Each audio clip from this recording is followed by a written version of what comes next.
Hi friends आमी Soma सोमाज cooking चैनेले आपनादेर सबाइके स्वागत। आज आमी आपनादेर काँचा आलू 1 कप आटा दिए खूबई मुचमुचे और स्वास्थ्यकर धोसा बानिये देखाबो। जे केउ एई रेसिपिटी एकबार देखलेई बानिये निते पारबेन।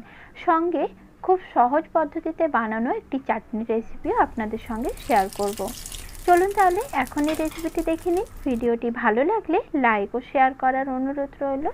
काँचा आलू और आटा दिए धोसा बानानोर जोन्नो प्रथमे आमी दुटो छोटो साइजेर काँचा आलू नियेछि। आलुर खोसाटा भालो करे छाड़िए आलूटाके धुए नियेछि। एखन ग्रेटारेर जे छोटो छिद्रटा रयेछे सेटा दिए आलूटा एकदम मिहि करे ग्रेट करे निते होबे। एइभाবে दुटो आलूके आमी प्रथमे भालोभाবে ग्रेट करे निচ্ছি। देखुन दुटो आलू आमी ग्रेट करे निয়েছি। এখন এই আলুটা ভালো করে ধুয়ে নিতে হবে। তার জন্য আমি এখানে দিয়ে দিলাম জল।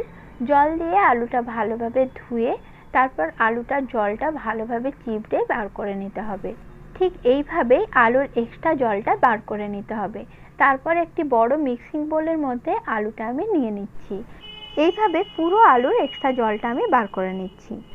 এখন আলুর সাথে দিয়ে দিলাম 1 কাপ আটা আর দিয়ে দিচ্ছি হাফ কাপ সুজি। আপনারা যে কোনো একটা বাটিতে আটাটা মেপে নেবেন। ঠিক যতটা আটা নেবেন তার হাফ এখানে সুজি ব্যবহার করতে হবে। আর দিয়ে দিলাম 1 চামচ মতো নুন আর 1 কাপ জল দিয়ে আমি একটা ব্যাটার তৈরি করে নিচ্ছি। প্রথমে আমি 1 কাপ জল দিয়েছিলাম, এখন আমি আরও 1 কাপ জল দিয়ে দিচ্ছি। এখানে ধোসা বানানোর জন্য আমি 1 কাপ আটা ও হাফ কাপ সুজি নিয়েছি। আর ধোসার ব্যাটারটা পারফেক্ট তৈরি করার জন্য জল লাগবে আমার 3 কাপ। ঠিক যতটা পরিমাণ সুজি ও আটা এখানে ব্যবহার করবেন তার ডবল এখানে জল ব্যবহার করতে হবে। 3 কাপ জলে 2 কাপ জল ব্যবহার করে আমি একটা ব্যাটার তৈরি করে নিয়েছি। আর এই ব্যাটারটাকে আমি এখন 15 মিনিটের জন্য ঢেকে রেখে দিলাম। ফিরে এলাম 15 মিনিট পরে। এখন সবকিছু একবার ভালোভাবে নাড়াচাড়া করে মিশিয়ে নিচ্ছি। আর এখন সুজিটা একদম নরম হয়ে গেছে। এরপর আমি এখানে দিয়ে দিলাম দুটো কাঁচা লঙ্কা কুচি, দিয়ে দিচ্ছি 3 চামচ মতো কারিয়া পাতা কুচি। কারিয়া পাতা দিলে ধোসাটা খেতে খুবই ভালো লাগে। দিয়ে দিলাম 3 চামচ লেবুর রস আর দিয়ে দিলাম 1 চামচ গোটা জিরা, হাফ চামচ দিলাম লাল লঙ্কার গুঁড়ো। ঝালটা আপনারা যে যেমন খান সেই অনুপাতে এখানে ব্যবহার করবেন। ধোসার মধ্যে টক ভাবটা আনার জন্য আমি এখানে লেবুর রস ব্যবহার করেছি। আপনারা যদি বাড়িতে দই থাকে তাহলে এখানে 3 চামচ টক দই দিয়ে দেবেন। এরপর আরও 1 কাপ জল দিয়ে ব্যাটারটা আমি গুলে নিলাম। এবার ব্যাটারের মধ্যে দিয়ে দিলাম 1 চামচ আদা কুচি ও একটা ছোট সাইজের কুচিয়ে রাখা পেঁয়াজ। আপনারা ধোসাটা যদি নিরামিষ তৈরি করতে চান তাহলে এখানে পেঁয়াজ কুচিটা দেওয়ার প্রয়োজন নেই। এখন আবারও সবকিছু একসঙ্গে ভালোভাবে মিশিয়ে নিলাম আর দিয়ে দিলাম হাফ চামচ নুন। নুনটা ভালো করে মিশিয়ে নিলেই ধোসার ব্যাটার তৈরি হয়ে যাবে। আর ব্যাটারটি দেখুন এরকমই পাতলা একটি ব্যাটার তৈরি করে নিতে হবে। অন্যদিকে গ্যাস অন করে ফ্রাই প্যান বসিয়ে নিয়েছি। দিয়ে দিলাম 1 চামচ সাদা তেল। তেলটি গরম হয়ে গেলে 3 টেবিল চামচ দিয়ে দিলাম ছোলার ডাল। তারপর ছোলার ডালটা লো ফ্লেমে আমি 2 মিনিটের জন্য ভালো করে ভেজে নেব। ডালটা অবশ্যই ভালো করে ভেজে নিতে হবে। ছোলার ডাল দিয়ে ধোসার এই চাটনিটা বানানো খুবই সহজ। ডালটা আমি খুব ভালো করে ভেজে নিয়েছি। এখন এর মধ্যে আমি 1 মুঠো কাজু বাদাম মিশিয়ে দিচ্ছি।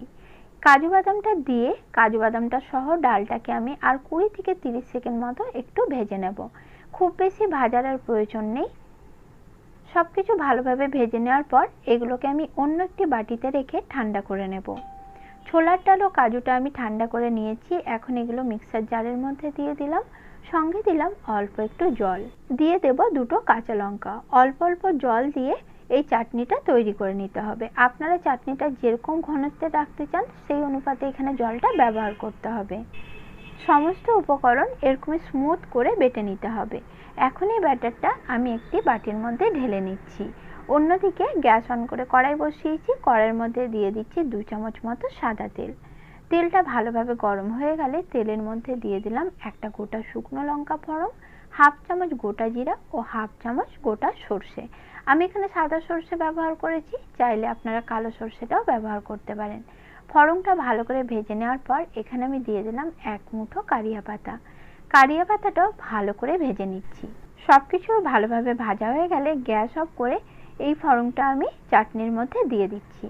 তারপর ভালোভাবে সবকিছু মিশিয়ে নিতে হবে। মিশিয়ে নিলেই ধোসা চাটনি একদম তৈরি।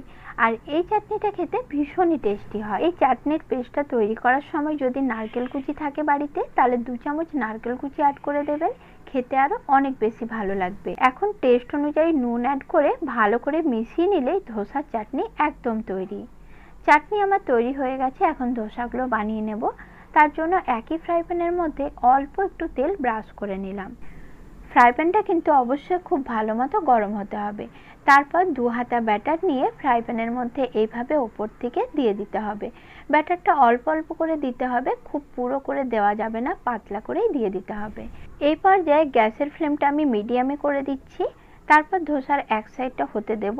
যখন ধোসার ওপরটা দেখবেন এরকম হালকা লালচে হয়ে আসছে, তখন গ্যাসের ফ্লেম লোতে রেখে ওপর থেকে হালকা একটু তেল ব্রাশ করে দিচ্ছি। এতে ধোসাটা খুব সুন্দরভাবে ভাজা হয় আর খুবই মুচমুচে তৈরি হয়। তবে যারা তেল খেতে বেশি পছন্দ করেন না, তারা তেলটা এখানে নাও ব্যবহার করতে পারেন। এখন ধোসা আমার তৈরি হয়ে গেছে। আর দেখুন ধোসাটা কি সুন্দর ক্রিস্পি তৈরি হয়েছে। একই রকম ভাবে সব ধোসাগুলো আমি বানিয়ে নিয়েছি। আজকের মতো নমস্কার বন্ধুরা, সকলে খুবই ভালো ও সুস্থ থাকবেন।